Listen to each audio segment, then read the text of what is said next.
పులివెందుల మా అడ్డా అనుకునే వ్యక్తి ఈ రోజు ఎలక్షన్ గురించి ఎందుకు ఇంత భయపడుతున్నాడో జగన్మోహన్ రెడ్డి నాకైతే అర్థం కావట్లేదు. అంటే ఈ రోజు వరకు నాకు తెలిసి పులివెందులకి కూడా ఈ 14 నెలల్లో ఎత్తి కొడితే 10 సార్లు కూడా పోలేదు ఆయన. ఏదైనా ఉంటే ఇంచుమించుగా బెంగళూరు నుంచే మొత్తం స్టేట్మెంట్లన్నీ ఉంటాయి. ఒక నెలలో 26 రోజులు బెంగళూరులో ఉంటారు, 4 రోజులు తాడేపల్లికి వస్తాడు, హడావుడి చేస్తాడు, ఏ గాంజాయి బ్యాచ్ నో లేకపోతే ఏ బెట్టింగ్ బ్యాచ్ నో ఏదో బ్యాచ్ ని కలిచేస్తాడు, ఎవరో ఒకరిని చావుకు కారణమవుతారు, వెళ్ళిపోతారు. కానీ ఈ రోజు పులివెందుల ఎలక్షన్ విషయంలో ఇతను అవినాష్ రెడ్డి గారు కలిసి ఈ రోజు చేస్తున్న ఆరోపణలు చూస్తా ఉంటే నిజంగా వీళ్ళకి అవగాహన నుండి మాట్లాడుతున్నారా, ప్రజలను మభ్యపెట్టడానికి మాట్లాడుతున్నారా? నేనైతే ప్రజలను మభ్యపెట్టడానికి మాట్లాడుతున్నారని చెప్తా. ఇప్పుడు ఎలక్షన్ కమిషన్ ఈ స్లిప్స్ పంచుతారు, మన డిపార్ట్మెంట్ తరపున స్లిప్స్ అందరికి కూడా పంచుతాం. వీళ్ళు ఏమంటున్నారు, ఎవరైతే ఓటర్స్ ఉన్నారో వాళ్ళు బెంబేలు పడిపోతున్నారు. దేనికి? ఓటర్ లిస్ట్ లో ఏదైతే ఓటర్ స్లిప్ ఉంటామో ఆ స్లిప్ లో వాళ్ళు ఏ బూత్ లో చేస్తారో వే ఏంటి, ఎవ్రీథింగ్, ఎన్ని కిలోమీటర్లు అన్ని కూడా ఓటర్ స్లిప్ లో డెఫినెట్ గా ఉంటాయి. సో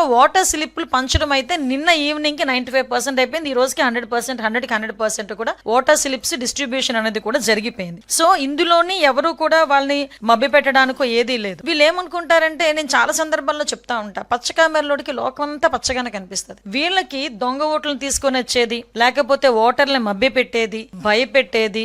మీకు గుర్తుందో లేదో, ఈ 21 జడ్పీటీసీ ఎంపీటీసీ ఎలక్షన్స్ టైంలోని ఆ టైంలో నామినేషన్ వేయటానికి వెళ్ళినా కూడా నామినేషన్ ని చేతిలో క్లాక్కుని చింపేసిన సందర్భాలు కూడా ఉన్నాయి. మీ నంబర్ చీరల్లో దాచుకుని నామినేషన్ పత్రాలు వెళ్ళి ఎలక్షన్ కమిషన్ అక్కడ వెళ్ళి ఎలక్షన్ ఆఫీసర్ కి ఇచ్చిన సందర్భాన్ని కూడా గుర్తు చేస్తున్నాను జగన్మోహన్ రెడ్డి. ఈ రోజు పులివెందుల్లో గాని ఒంటిమెట్లో గాని ఎక్కడా కూడా నామినేషన్ 11 నామినేషన్లు పడినాయి ఒక పులివెందుల్లోనే. అంటే ఒకసారి మీరు ఆలోచన చేసుకోవాలి. ఈ రోజు ఎంత ప్రజాస్వామ్యబద్ధంగా మేము చేస్తున్నాం. తప్పు చేసిన వాడు ఎవరి మీదైనా పార్టీలకు అతీతంగా మేము కేసు ఫైల్ చేస్తున్నాం, దర్యాప్తులు చేస్తున్నాం. అందులో కూడా ఎక్కడ కూడా టాలరేట్ చేసే ప్రసక్తి లేదు. మేము ప్రజాస్వామ్యబద్ధంగా వెళ్తున్నాం. నీతికి నిజాయితీకి విలువలతో కూడిన రాజకీయాలు చేయడానికి సిద్ధపడ్డ వ్యక్తి చంద్రబాబు నాయుడు గారు. ఎక్కడా కూడా ఎటువంటి అవకతవకలకి గాని మీరంటున్న ఆరోపణలు అటువంటి పరిస్థితి ఇక్కడ లేదు అని చెప్పడానికి నేను విత్ ప్రూఫ్స్ కూడా చూపిస్తున్నా. ఇది కూడా మీకు ఎలక్షన్ కమిషన్ ఆ రోజు finally the polling stations in Ontimitta were published on 17/7/2025 and those of the Pulivendula